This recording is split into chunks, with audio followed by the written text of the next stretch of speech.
Good afternoon, my friends. I have an incredible surprise for you and all the friends of Community Bridge Builders. We have here Mr. Jeff Shred, who has come all the way from Detroit. He has good news and bad news. Let's start with the bad news. The bad news is that he will teach us that it's very easy to be radicalized. But he also has good news, and he's here to talk about his journey and how he moved from one extreme to the other extreme, and to show us that it is possible to change. So Jeff, according to the statistics, people that are radicalized have certain things in common. For example, they're mostly male. According to the statistics, they have a history of abuse. They see themselves as socially misfits, damaged and angry, that are trying to hang their identity on something outside of themselves. And I would like to know, do any of these statistics, these categories fit you? Well, first of all, thanks for having me. It's an honor to be here and doing this good work with you and the Community Bridge Builders. As far as the statistics go, it doesn't. You can't put everybody in a box. They don't all fit into the same exact box. And a lot of those statistics don't apply to me personally, but I know a lot of people that they certainly would. So tell us a little bit about yourself. How did it all start? What did you think? What did your parents think? What did your grandparents think? What did your friends think about what you were doing? So I began very early, at a very early age. I became fascinated with World War II history. My grandfather fought in the German army during World War II. My great uncles fought as well. So I was fascinated with that aspect of their history. So at a very young age, starting around 4th grade, I started looking at World War II history books, reading everything I could on it, and gradually. I should preface this by saying my home, where I grew up, was in a working class, middle class family. We were not taught to hate. My grandfather didn't teach us how to hate. My great uncles, my parents, they did not teach us that. So I was taught to hate after I joined the movement when I was about 18, and got involved and then was radicalized at that point. So my initial trajectory had to do with the fascination of history, and it wasn't hate that brought me in. I was taught to hate after enlisting. So who did you hate? After I joined, yeah. Anti-Semitism was the biggest issue. Did you have any Jewish friends that you felt something negative about them? No, that's the irony of it. I grew up in rural Minnesota. As far as I knew, I hadn't even met any Jewish people. So I knew nothing about the culture, about the people. It was just the propaganda that was so... in the movement that I was a part of, everything was blamed on the Jewish people. So everything else, all the other things were surrounded from that point, and they were placed the blame on. So I didn't have any bad interactions or anything like that, or any good interactions. I had no interactions. So from what I know, in order to hate somebody, from what I've read, research, etc., you start by dehumanizing the other. How did that work in your brain? How did you dehumanize those that you didn't even know?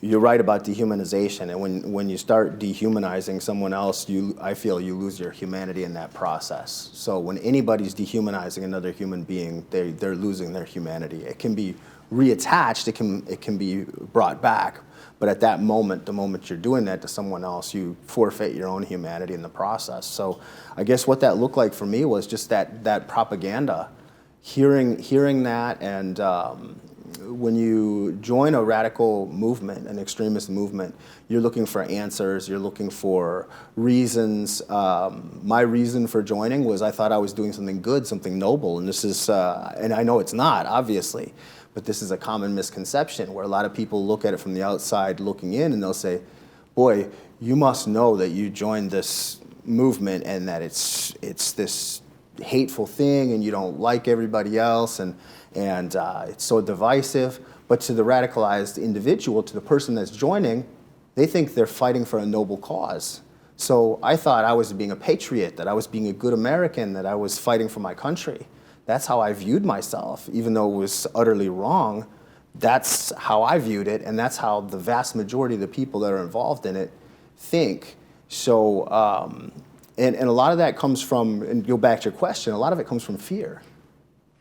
Hatred is based a lot of times on fear. It's fear and it's scapegoating. So there has to be somebody to blame for all these problems that are happening in the country. And the people in that world, in that movement, you know, they blame the Jewish people. What were you afraid of? I have a hard time with the word fear. I know what it is. I explain it, you know, what it is, but I don't feel like I'm personally afraid of anything. So it's one of those words that I struggle with.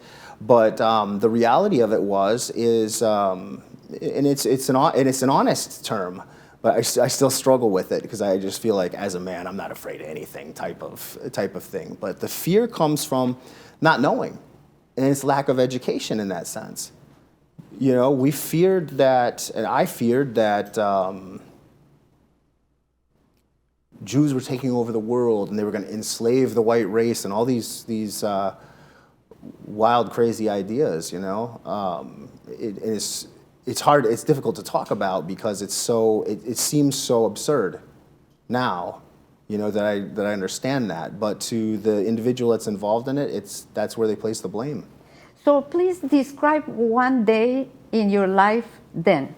How would the day start? What would you go about doing? Well, so in my role, I was running the National Socialist Movement, the national director or the commander of the party. So unfortunately, for 25 years, I was doing that, and that was the largest Nazi organization in the U.S. When I left, it was. So my day-to-day operations there was phone calls, meetings, running the record label, the business, just handling the managerial operations basically of the organization. What do you mean by record labeling?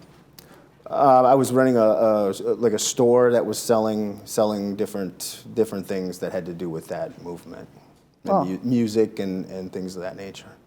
So when you were doing this, what were your parents thinking, for example? Oh, well, when I first got involved, I was pretty young, and my parents were not approving of it. And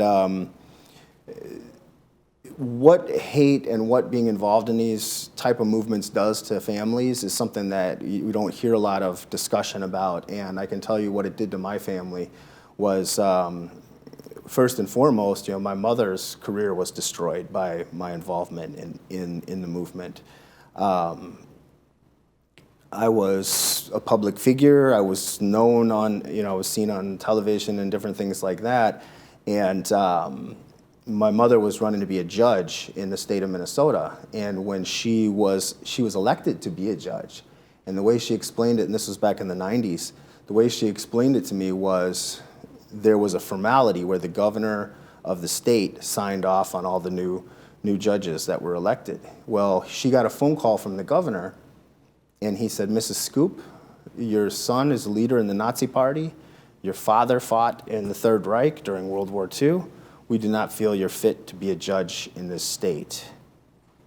And yeah, I carry a lot of guilt and shame and regret for that because I destroyed my mother's career.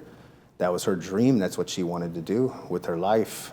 So that's just one. That's just one of many aspects of what it did to my family. When you were part of the group, how did you imagine your future? Did you think about your future? How did you think about it?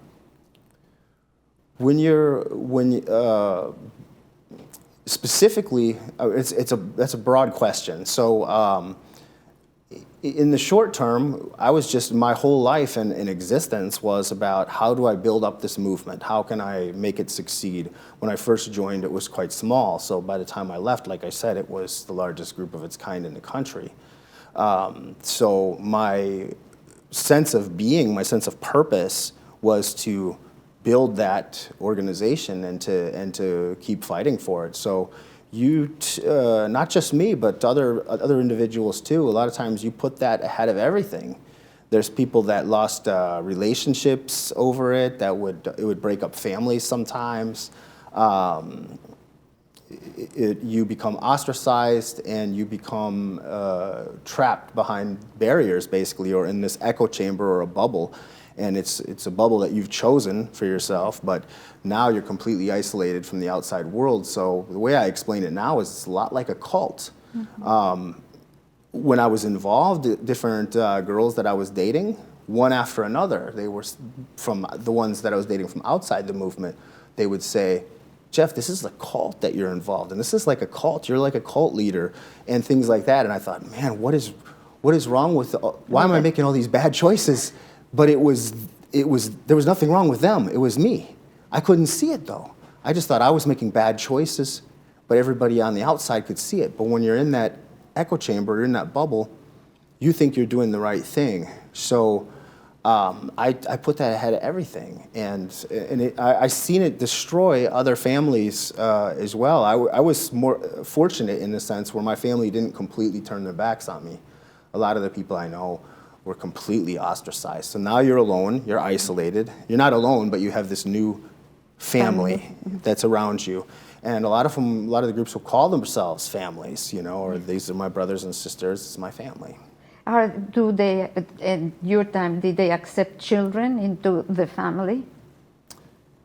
Children, this varies from organization to organization. The organization I was involved in, you had to be 18 to join. About 20 years back, there was a Viking Youth Corps. So this was like kids that could join, but they had to have parental permission. So they had to have a parent's signature or things like that to get involved. But sometimes you would have families bring children to different things. Typically, we would discourage it, but if it was a private event or somewhere that was safe where they wouldn't be hurt, then you'd sometimes have kids there, unfortunately. How big was your group just before you left? I never had a real handle on the numbers because the movement, it was a constantly revolving door. So there was people coming in and leaving all the time, and a lot of times they wouldn't tell us if they were leaving, so we never had a handle on it. But I can say over the years, there was thousands of people that joined. Wow. I don't want to miss the opportunity to ask you what was your process in leaving the group? I have so many questions I want to ask you. And you said you weren't afraid of anything, but once you left the group, were you afraid? Tell us, how did it begin for you to decide to leave the group? Sure. So for me leaving, it wasn't a snap of the fingers process. And the best way I can explain it is I was de-radicalizing while I was still involved in the group. How? And in the work that I do now, you want someone to disengage and then you de-radicalize. My journey was backwards. So I'm de-radicalizing while I was still there because people that I had met during my time when I was involved, just by I don't want to say chance, maybe it was fate, but the first meeting I had that really planted a seed was with an African-American man by the name of Daryl Davis. And I agreed to meet with him as a film project. I was called up and said, hey, we're doing this film on movement groups or whatever, and we would like you to be in the film. And I did that kind of stuff all the time. So I just agreed, went and met with them, and I didn't realize it was Daryl Davis that I was meeting with. So this was otherwise I would have probably been more mentally prepared to face off with him because I did know who he was, but I didn't know that I was meeting with him. And normally I would do due diligence. I'd look into the background of whatever film company was contacting me, and that time I didn't. I'm glad I didn't because Daryl helped change my life. He told me about what started him on his journey of anti-racism and healing and bringing people together, and how racism affected him as a child. And he's sitting across from me telling me this story about what happened to him when he was at a Boy Scout parade at 12, 13 years old, and he was being pelted with rocks by white adults because he was the only black child in that parade. And I'm sitting there hearing this story and listening to it. We're sitting across from each other having this conversation, and it didn't sit right. It affected me very deeply, very personally, because I started thinking about my own family. What if something like that had happened to them? You know, what if this ideology is motivating people to do hateful things like that to others? How is that noble? How is that a good cause? So those are the first questions that started to kind of turning in my mind. If it's that damaging to other people, then maybe this isn't something good to be involved in. And how long was the process from the moment you started asking yourself those questions until you left? So that was in sometime in 2016 that I first started really kind of questioning things, and there was a series of events that took place after that. I met another a Muslim lady by the name of Dia Khan as well, and living in the city of Detroit and having different experiences. But to answer your question directly, 2016 is when it started, and I did not leave until early 2019. Wow. So it took me a lot longer than, Wow. I'm not proud to say that, but I kept making excuses in my mind to stay. Like I thought, I'm gonna fix this, I'm gonna make this a white civil rights organization. You can't do that. I was putting lipstick on a pig. But that in my mind at the time, that was making sense, but reflecting back now, I should have left in 2016. When you were part of the group, were you using or wearing guns? A lot of the guys carried at different, it depended on the state or wherever the event was in, if people would be able to conceal and carry. As long as it was legal, then there was people, a lot of people. How would you compare? I know that today you're doing the opposite, you're working for peace, but you read the news and you see what's happening. How would you compare your time with that group to the present time of the same mentality, the new groups? Proud Boys or other groups. Is it more violent today? Is it less bad today? How do they compare? Is it getting worse? I would say it's gradually getting worse. The polarization in the country right now is, the country is more divided now than at any time that I've ever seen it. So I think the work of groups like Community Bridge Builders, the work that we're doing at Beyond Barriers and so many other wonderful organizations and people is critical now, because the polarization is so bad right now, where even between the political parties, we have families that are absolutely divided, where they'll say, well, if you voted for this candidate, I'm not talking to you. Like, over who you cast a vote for. That type of thinking is the start to radicalization. It's potentially the start to extremism. Because if you start thinking like that, and even amongst your own family or friends and social circles, which you're not talking to people because of who they voted for, the chance of radicalization or the chance of becoming more extreme in that thought and drifting further to whatever extreme it might be, whether it's far right, far left, religious, occult, anything like that. The social structures and the psychology of it are all very similar, even though the ideologies are completely different. Yeah. Well, we see now that more and more younger and younger kids are participating in social media. So what would you say to your younger self today to prevent your younger self from being radicalized? Ooh. Well, social media is playing a big part in a lot of the radicalization because of the algorithms. So like, say you look up, and we'll just use a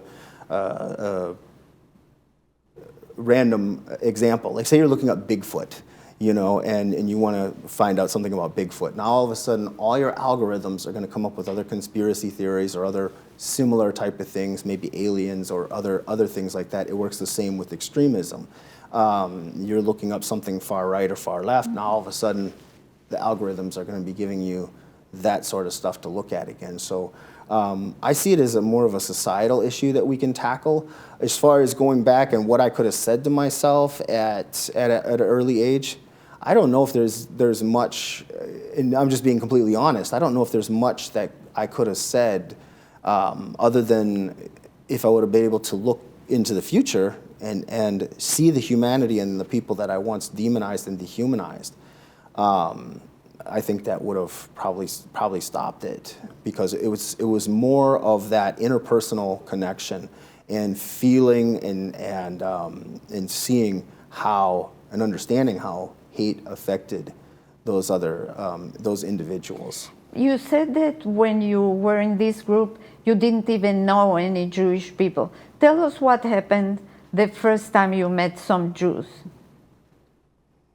Well, there was one Jewish lady that I talked to in Detroit, and she was very open about it, and she would answer any questions that I had, and that was helpful.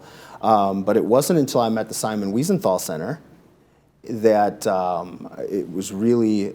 I shouldn't say that. I met a couple of other Jewish people before the Wiesenthal Center, but the Wiesenthal Center was absolutely the most helpful. And meeting some of the different Jewish people that I met, some of my best friends today are Jewish. Some of my best friends are Jewish. Right. Share with us your experience the first time you went to a synagogue. What were your expectations and what happened? So the first time I went to a synagogue was in Skokie, Illinois, which is a Jewish community. And this was very difficult for me, because especially in Skokie or in that area, when the Holocaust Museum that they have there opened, I wasn't there protesting, but guys from the NSM, from my organization, were out there protesting at the opening of that. So going there, and actually today I do a lot of work in Skokie. I work with the Wiesenthal Center, and I'm in Skokie all the time now, and I'm very close with a lot of people in the community. And but going to that synagogue the first time, I didn't know what to expect, what to think, and I was going to be speaking there. Another former that was working with the Wiesenthal Center had asked me to come, and then I brought 2 others with me that had never been into a synagogue before. So there was 4 of us. 3 of us from my old organization, and then another guy. I got up there and I shared my story, and I didn't know what to expect. Like I feel like I don't get anxiety. I had anxiety that day like you wouldn't believe. I was like, the heart going a million miles an hour, and I thought, these people are going to hate me. They're going to be, who knows what they're going to do, walk out, yell at me, who knows? Like, I just felt like it was not going to be, I didn't know what to expect. I went in with an open heart and mind, but I felt like I always try to put myself in the other person's shoes, and I thought, if I was them, would I accept me?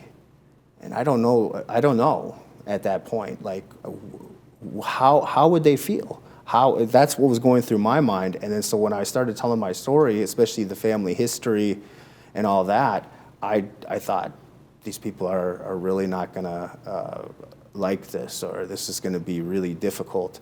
And I got more hugs in that synagogue than at any prior point that I can remember in one day.